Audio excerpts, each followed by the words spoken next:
শতকরার অঙ্ক। তাহলে শতকরা কি জিনিস আমরা আগে ছোট ক্লাসে শতকরা কি জিনিস জেনেছিলাম, তবু আরেকবার আমরা মনে করে নিই যে শতকরা কি জিনিস। যে কোনো রাশিকে যদি আমরা 100-র অংশ হিসেবে প্রকাশ করি তখন সেই পদ্ধতিকে শতকরা পদ্ধতি বলে। 100-র মধ্যে কত? ধরো তোমার ক্লাসে 100 জন স্টুডেন্ট আছে, সেখানে 90 জন পরীক্ষাতে পাশ করেছে, 10 জন পাশ করতে পারেনি। তাহলে আমরা তখন বলি পাশের শতকরা হার 90 আর অকৃতকার্যের শতকরা হার 10। দেখো টোটাল হচ্ছে 100। 100-র উপরে যখন 100-র অংশ হিসেবে যখন প্রকাশ করা হয় সেই নিয়মকেই আমরা শতকরা পদ্ধতি বলি। শতকরা কথাটিকে ইংরেজিতে আমরা পার্সেন্টেজ বলি, আর এটাকে শতকরাকে আমরা এই চিহ্ন দিয়ে প্রকাশ করে থাকি। এটা হচ্ছে শতকরা চিহ্ন। আরও এর প্রথম অঙ্কটা আছে, আমার কাছে 50 টাকা আছে। 50 টাকার 12% আমি স্কুলে পেন কিনতে খরচ করলাম। আমি কত টাকার পেন কিনলাম? এই ছিল অঙ্কটা। তাহলে দেখো আমার কাছে 50 টাকা আছে, এটা তোমার অঙ্কতে দেওয়া আছে। 50 টাকার 12% আমি পেন কিনতে খরচ করলাম। কথাটা দেখো, 50 টাকা এর 12%, এর মানে কি গুণ। আর কোথাও যদি পার্সেন্টেজ থাকে, আমরা বলেছি আমরা অঙ্ক করতে করতেই শিখবো, তো কোথাও যদি কোনো জিনিসের পাশে পার্সেন্টেজ চিহ্নটা থাকে, শতকরা চিহ্নটা থাকে, এটা দিয়ে সঙ্গে সঙ্গে আমরা বুঝতে পারি যে 100-র মধ্যে 12, এটা বোঝায় 100-র মধ্যে 12। তাহলে x% লেখা থাকলে 100-র মধ্যে x, মানে আমরা নিচে 100 লিখছি, ওপরে যত পার্সেন্টেজ আছে সেই সংখ্যাটা লিখছি। তাহলে 50 টাকার 12%, তাহলে টাকা এর 12%, মানে 50 গুণিত 12%, বা 12% মানে কি 12/100। তাহলে 50 × 12/100 করলে যে আমি কত টাকা পেন কিনতে খরচ করলাম সেটা পেয়ে যাব খুব সহজেই। তাহলে চলো আমি কি করি, প্রথমে লিখি যেমন প্রশ্নতে আছে যে আমার কাছে 50 টাকা আছে, আমি স্কুলে পেন কিনতে, এখানে যেহেতু লেখো, যেহেতু আমি স্কুলে পেন কিনতে 50 টাকার 12% খরচ করলাম, অতএব আমি পেন কিনতে খরচ করলাম 50 টাকা এর 12%। তাহলে 50 এর হলো 50 টাকা হলো এর মানে গুণ 12%, মানে 50 গুণিত 12/100, এত টাকা। এবার দেখো কাটাকুটি করে দাও, 50 দুগুণে 100 আর 6 দুগুণে 12, তাহলে কত টাকা খরচ করেছো তুমি? 6 টাকা। তাহলে এই অঙ্কটা করতে গিয়ে আমরা যে জিনিসগুলো শিখলাম, যে কোথাও পার্সেন্টেজ লেখা থাকলে পরে যদি পার্সেন্টেজ চিহ্নটা থাকে তাহলে সেই সংখ্যাটা উপরে আর নিচে থাকছে 100, মানে 100-র মধ্যে তত, এটা থাকবেই। আর কোথাও এরকম যখন লেখা থাকবে এত টাকা এর এত %, তাহলে যেই টাকাটা দেওয়া থাকবে তার সঙ্গে গুণ হবে পার্সেন্টেজটা। ঠিক আছে, এক্ষেত্রে দেখো এখানে থাকতে পারতো তাহলে তোমার কাছে এবার কত টাকা থাকলো, এরকম থাকতে পারতো অঙ্কটাতে। সেক্ষেত্রে আমরা 6 টাকা খরচ করেছি, তাহলে থাকলো কত টাকা, তাহলে এরপরে আরেকটা লাইন হতো, অতএব আমার কাছে অবশিষ্ট থাকলো 50 - 6 করলে যত আসছে তত টাকা। বুঝে গেছে? এবার দেখো 2-এর অঙ্কটাতে রয়েছে যেটা প্রশ্নতে, বিদেশ থেকে একটি মেশিন আনতে 120% কর দিতে হয়। যদি মেশিনটির দাম বিদেশে 3 লক্ষ টাকা হয়, তবে কর দেওয়ার পরে এখানে দাম কত হবে হিসেব করে লিখি। এই আছে অঙ্কটা। তাহলে অঙ্কটা আমরা করব কি করে? দেখো বিদেশ থেকে একটা মেশিন আনতে যদি 120% কর দিতে হয়, এই কথাটা দিয়ে বোঝায় কর, ট্যাক্স দেওয়া। তোমরা জানো যে অনেক জিনিসেরই কেনা বেচাতে ট্যাক্স দিতে হয়, অনেক কাজেতেই দিতে হয়, তাই 120% কর দিতে হয়। এই যে যখন এরকম পার্সেন্টেজ চিহ্ন দিয়ে লেখা থাকবে, কথাটা দিয়ে বোঝায় যে যদি তুমি, যেহেতু পার্সেন্টেজ আছে, শতকরা হিসাব আছে, তার মানে হিসাব শতকরা 100-র উপরে হবে, 100 অংশ হিসেবে হবে। তাহলে মেশিনটার দাম যদি 100 টাকা হয়ে থাকে, 120% কর দিতে হয়, মানে 100 টাকার দাম তো দিতেই হবে, প্লাস তোমাকে আরও 120 টাকা দিতে হবে ট্যাক্স হিসেবে। তাহলে জিনিসটার দাম কিন্তু হয়ে যাচ্ছে 100 টাকা ছিল, আরও 120 টাকা ট্যাক্স, তার মানে দেখা গেল 220 টাকা হয়ে গেল। এবার মেশিনটার দাম তো 100 টাকা ছিল না, মেশিনটার দাম ছিল 3 লাখ টাকা। তাহলে এই যে 100 টাকার উপরে 120 টাকা করে, মানে 100 টাকার জন্য 120 টাকা, আরও 100 টাকার জন্য আরও 120 টাকা, আরও 100 টাকার জন্য আরও 120 টাকা, এইভাবে করতে করতে 3 লাখ টাকার জন্য তাহলে কত টাকা দিতে হবে এটা আমাকে প্রথমে বের করে নিতে হবে। তারপরে সেই 3 লাখ টাকা তো দাম আছেই, প্লাস তার সঙ্গে ট্যাক্স করে এখানে কত দাম হবে সেটা বের করতে হবে। তো এই অঙ্কটা করবার জন্য তোমরা দু রকমভাবে করতে পারো। একটা হচ্ছে প্রথমে ট্যাক্সটা বের করে নাও, সেই ট্যাক্সটাকে 3 লাখ টাকার সঙ্গে জুড়ে দাও, তাহলে তোমার মোট কত দাম হবে। আরেকটা হচ্ছে ডাইরেক্ট বের করা যায়। এরকম অঙ্ক যে কোনোতেই তাই দুভাবে করা যায়। একটা হচ্ছে সোজাসুজি প্রথমে বের করতে পারি আমরা ট্যাক্স শুদ্ধ, আরেকবার হচ্ছে প্রথমে ট্যাক্সটা বের করে নাও, তাকে প্লাস করে নাও। আমি দুটোভাবেই তোমাদেরকে দেখাচ্ছি। তো প্রথমে যদি আমরা ট্যাক্স বের করে নিই, দেখো 120% ট্যাক্স 100 টাকার উপরে, তাহলে 100 টাকার জন্য 120 টাকা ট্যাক্স, তাহলে 3 লাখ টাকার জন্য 3 লাখ টাকা এর ওপরে ট্যাক্সটা হবে।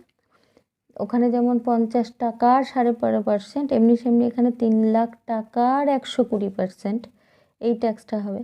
তাহলে ওখানে কি করেছিলাম, 50 গুণিত 12%, এখানে সেমনি 3 লাখ গুণিত 120%। তাহলে এখানে প্রথমে যে তথ্য দেওয়া আছে আমরা সেটা লিখব। এখানে লেখা আছে, দেখো মেশিনটির দাম বিদেশে এত টাকা, তাহলে লিখব মেশিনটির দাম বিদেশে 3 লাখ টাকা, অতএব 120% কর দিতে হলে করের পরিমাণ সমান সমান তুমি বের করবে 3 লাখ টাকার 120%, 3 লাখ টাকা এর 120%, তাহলে এর মানে গুণ, তাহলে 120/100। এবার আমরা এটা কাটাকুটি করে দেবো। দেখো দুটো শূন্য এখান থেকে বাদ চলে যাচ্ছে, তারপরে 12-র সঙ্গে গুণ, তাহলে 3 12 হলো 36, তাহলে এখানে 1 2 3 আর 4টে শূন্য টাকা করের পরিমাণ।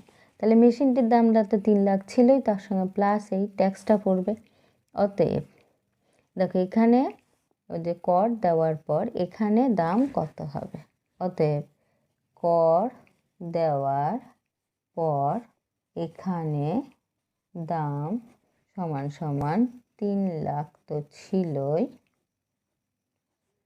প্লাস এখানে দেখো 3,60,000, তাহলে তোমার হয়ে গেল 6,60,000 টাকা। এরকম করে বেরোলো। আবার তুমি ডাইরেক্ট কিন্তু এক লাইনে অঙ্কটা হতে পারতো যে আমরা ট্যাক্সটাকে শুদ্ধ নিয়ে যদি দামটা বের করতাম, সেরকম ক্ষেত্রে কি করে করবে।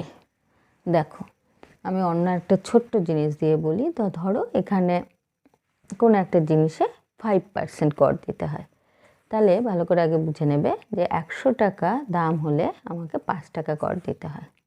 তাহলে শুধু কর কত, 5 টাকা, কিন্তু কর সহ জিনিসটার দাম তাহলে কত গিয়ে দাঁড়াবে। দেখো 100 টাকা যদি দাম হয়ে থাকে, 5 টাকা কর দিলে জিনিসটার দাম দাঁড়াবে 105 টাকা কর সহ। সেরকম ক্ষেত্রে আমরা কি করছি, যেটা ট্যাক্স সেটাকে আসল দামের সঙ্গে যোগ করে নিচ্ছি। তাহলে এইখানেও 120% ট্যাক্স, তাহলে ট্যাক্স শুদ্ধ দাম কত হচ্ছে, 100 তো ছিলই, তার সঙ্গে আরও 120 যোগ, মানে তুমি ঐকিক নিয়ম করলে পরে কীরকম দাঁড়ায়। দেখো 100 টাকা দাম হলে কর সহ দাম কত হচ্ছে 100 প্লাস 120, তাহলে 220 টাকা। তাহলে সেরকমভাবে দেখো 1 টাকা দাম হলে কর সহ দাম কত হচ্ছে 220 বাই 100 টাকা। সেমনি 3 লাখ টাকা দাম হলে কর সহ দাম কত হচ্ছে 220 বা ইন্টু 3 লাখ বেশি হবে বাই 100 টাকা। এই তো হচ্ছে। এই যে চেহারাটা, এই চেহারাটাকে তুমি ফর্মুলার আকারে মনে করে রেখে দাও। তাহলে উপরে কি পেলে দেখো, যদি আমি ট্যাক্স শুদ্ধ কিংবা বর্ধিত দাম শুদ্ধ এইটা সহ বের করতে চাই ডাইরেক্ট, তাহলে সেক্ষেত্রে দেখো উপরে আমাদের চলে আসছে 100 প্লাস যত পার্সেন্টেজ বলছে সেই সংখ্যাটি ইন্টু যে দামের ওপরে হচ্ছে সেটি বাই 100। এটা ফর্মুলার আকারে তুমি লিখে নেবে। তাহলে তুমি ফর্মুলাতে কি পেলে দেখো, যা দাম বলছে সেটা পার্সেন্টেজ বলছে, পার্সেন্টেজ যেটা বলছে তার সঙ্গে 100 যোগ এটা থাকছে ইন্টু যে দাম বলেছিল বা দামের ওপরে বা মূল্যের ওপরে সেটা থাকছে, নিচে থাকছে 100, এটা থাকছে তোমার। তাহলে এক্ষেত্রে আমরা ডাইরেক্ট বের করতে গেলে কি করতে পারতাম, যেহেতু কর সমান সমান 120%, অতএব বিদেশে দাম 3 লাখ টাকা হলে কর সহ এদেশে আনতে দাম দিতে হবে। তাহলে আমরা এক লাইনে করলে কি লিখবো দেখো, পার্সেন্টেজে আমি বললাম 100-র সঙ্গে যত পার্সেন্টেজ কর সেটা যোগ, তাহলে হবে 100 প্লাস 120, তাহলে কত হলো 220 ইন্টু বলেছি দেখো যে দামটার সঙ্গে হবে এখানে লেখা আছে, তাহলে দামটা ছিল 3 লাখ বাই 100। সব সময় প্রত্যেক অঙ্কের ক্ষেত্রে এটা হবে, এরকম তোমরা এক লাইনে করে নিতে পারবে। এক্ষেত্রে গুণ করে দাও, ঠিক ওই জিনিসটাই উত্তর আসবে, এত টাকা অ্যান্সার। এইভাবেও তোমরা কিন্তু অঙ্কটা করতে পারো। এবার কোশ্চেন নাম্বার 3-এর একটা দেখো, 80 টাকার 15%। আবারও তোমাদেরকে শেখানো হলো কত টাকা এর, তাহলে 80 এর মানে গুণ 15%, পার্সেন্টেজ থাকলেই লিখতে শেখালাম যে সেই সংখ্যাটি বাই 100। তাহলে এটা ইজি কাটাকুটি করে তোমরা করে দিতে পারছো। 0 0 কেটে গেল, 4 দুগুণে 8, 5 দুগুণে 10, 3 5 15, 3 4 12 টাকা। এটা হলো অ্যান্সার। এর বাকি অঙ্কগুলো, 3-এর বাকি অঙ্কগুলো তোমরা নিজেরা করবে, 4-এর অঙ্কগুলো করারও চেষ্টা করবে, 5-এর যে ছক আছে সেটাও করার চেষ্টা করবে। কোনো অসুবিধা হলে অবশ্যই জানাবে, আমি করে দেবো। এবার দেখো 6-এর অঙ্কটা কি আছে, জলে হাইড্রোজেন ও অক্সিজেন 2:1 অনুপাতে আছে। জলের মোট পরিমাণে হাইড্রোজেন ও অক্সিজেন শতকরা কত আছে লিখি। এটা ছিল আমাদের প্রশ্ন। এবার আমরা অঙ্কটা করব। তাহলে তোমরা যখন ক্লাস 7-এ পড়তে তখন আনুপাতিক ভাগাহারের অঙ্ক করতে শিখেছিলে। এখানে দেখো অনুপাত দেওয়া আছে 2:1, মানে মোট 2 ভাগ হাইড্রোজেন ও 1 ভাগ অক্সিজেন। তাহলে মোট ভাগ কত, 3 ভাগ। এই 3 ভাগের মধ্যে 2 ভাগ হাইড্রোজেন, তাহলে মোটের উপরে 2 ভাগ হচ্ছে হাইড্রোজেন। তার মানে আমরা যদি মোটের ওপরে হাইড্রোজেনের অংশ বের করি, তাহলে হাইড্রোজেন হচ্ছে মোট 3 ভাগের 2 ভাগ, তার মানে 2/3 অংশ, আর অক্সিজেন হচ্ছে 1/3 অংশ। এখানে শতকরা হিসাব বলতে পারছে, শতকরা মানে 100, 100-র উপরে হিসাব হলে শতকরা হয়, তোমাদেরকে বলা হলো। তাহলে মোট এখানে ধরতে হবে, মোট আছে 100, তাহলে 100 এর হাইড্রোজেনের ক্ষেত্রে 2/3 অংশ, কারণ এখানে মোট ভাগ হচ্ছে 2 আর 1/3 ভাগ, 3 ভাগের মধ্যে 2 ভাগ হাইড্রোজেন, তাহলে হাইড্রোজেন আছে 100 এর 2/3 অংশ, আর অক্সিজেন হচ্ছে 100 এর 1/3 অংশ। তাহলে এই 100 এর 2/3 অংশটা কত আর 100 এর 1/3 অংশটা কত বের করলে পরে আমরা হাইড্রোজেন আর অক্সিজেনের শতকরা কত করে আছে সেটা পেয়ে যাব। তাহলে কি দেওয়া আছে, যেহেতু জলে হাইড্রোজেন ও অক্সিজেনের অনুপাত 2:1, অতএব জলে হাইড্রোজেনের পরিমাণ সমান সমান, দেখো এখানে মোট ভাগ হচ্ছে 3, তার মধ্যে কত ভাগ আছে হাইড্রোজেন? 2 ভাগ। এই অঙ্ক করার সময় এটা মনে রাখবে, যার কথা তুমি ভাবছো তার আনুপাতিক সংখ্যাটা উপরে বসবে। আর মোট এখানে যত ভাগ আছে, এখানে 2টো না থেকে 3টে থাকতে পারতো, সেক্ষেত্রে 3জনের যে আনুপাতিক সংখ্যা সেটার আমরা সমষ্টি নিচে লিখতাম। তাহলে এখানে 2জন আছে, 2জনের আনুপাতিক সংখ্যা সমষ্টি নিচে লিখব। এই জিনিসটাকে বলা হয় আনুপাতিক ভাগহার, মানে মোট ভাগের মধ্যে 2 আছে, তার মানে এই হারে বা এই রেটে বা এই অংশে রয়েছে মোটের ওপরে। এখানে মোট যেহেতু শতকরা হিসাব বলতে বলেছে, তার জন্য ইন্টু 100। এবার আমরা এটাকে কাটাকুটি করব, বা যারা কাটাকুটি করছো না তারা ভাগ করে দাও। দেখো 200 ভাগ 3, এবার এখানে ভাগফল আসবে 66.23%। তুমি যদি আগে এখানে শতকরা কথাটা লিখতে, তাহলে এখানে ভাগ লিখতে। আমরা যেহেতু আগে শতকরাটা লিখিনি, তাই এখানে শতকরার চিহ্নটা দিলাম। এবং অক্সিজেনের পরিমাণ তাহলে একই রকমভাবে হবে।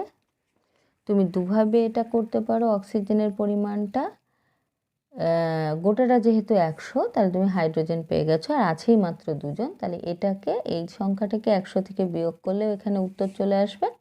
আবার একই নিয়মে এখানে আনুপাতিক ভাগহার দিয়ে যেমন করা হয়েছে তেমন করব। তাহলে মোট ভাগ 100, 100-র মধ্যে তাহলে অক্সিজেন আছে কত অংশ? দেখো মোট 3 ভাগের মধ্যে 1 ভাগ, তার মানে 1/3 অংশ। তাহলে যার কথা ভাবছি তার আনুপাতিক সংখ্যা, মানে অক্সিজেনের আনুপাতিক সংখ্যা 1 ওপরে বসলাম। মোট এখানে কত ভাগ? 3 ভাগ, এটা নিচে বসলো। একই রকমভাবে এখানে 100/3, তাহলে এটা কাটাকুটি করলে বা ভাগ করলে আমরা পাচ্ছি 33.13%। এইটাই হলো অ্যান্সার।